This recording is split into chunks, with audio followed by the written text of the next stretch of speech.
സംസ്ഥാനത്ത് മഴയുടെ ശക്തി കൂടുകയാണ്. വരും ദിവസങ്ങളിൽ ഈ ജില്ലയിലെ വിദ്യാഭ്യാസ സ്ഥാപനങ്ങൾക്ക് അവധി ലഭിച്ചേക്കാം.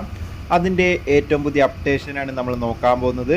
വീഡിയോയ്ക്ക് മുൻപ് വീഡിയോ ലൈക്ക് ചെയ്യുക, ചാനൽ സബ്സ്ക്രൈബ് ചെയ്യാൻ വേണ്ടി ശ്രമിക്കുക. സംസ്ഥാനത്ത് വരും ദിവസങ്ങളിൽ കനത്ത മഴയ്ക്ക് സാധ്യതയെന്ന് കാലാവസ്ഥാ നിരീക്ഷണ കേന്ദ്രം.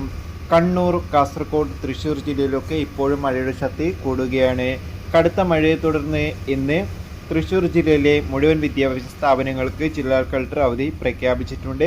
നാളെ ചൊവ്വാഴ്ച ദിവസം കണ്ണൂർ, കാസർഗോഡ്, തൃശ്ശൂർ ജില്ലകളിൽ അവധി സാധ്യത കാണുന്നുണ്ട്. എന്തായാലും ഒഫീഷ്യൽ അപ്ഡേഷൻ വന്നാൽ ആ ഒരു അപ്ഡേഷൻ നിങ്ങളിലേക്ക് നമ്മൾ എത്തിക്കുന്നതായിരിക്കും. ആ ഒരു വീഡിയോ പെട്ടെന്ന് ലഭിക്കാൻ വേണ്ടി ചാനൽ ഇപ്പോൾ തന്നെ സബ്സ്ക്രൈബ് ചെയ്യുക. ഈ വരുന്ന ആഗസ്റ്റ് സെപ്റ്റംബർ മാസം അങ്ങോട്ട് ധാരാളം ചിത്രങ്ങൾ OTT റിലീസ് ചെയ്യും. ചാനൽ ഭാഗം പരിശോധിച്ചാൽ നിങ്ങൾക്ക് ആ വീഡിയോയൊക്കെ കാണും. അതൊക്കെ ഒന്ന് കാണുക. കൂടുതൽ സിനിമാ വാർത്തകൾക്കായി ചാനൽ ഇപ്പോൾ തന്നെ സബ്സ്ക്രൈബ് ചെയ്യൂ. അടുത്തൊരു വീഡിയോയിൽ കാണുമ്പോൾ ഏവർക്കും ബൈ.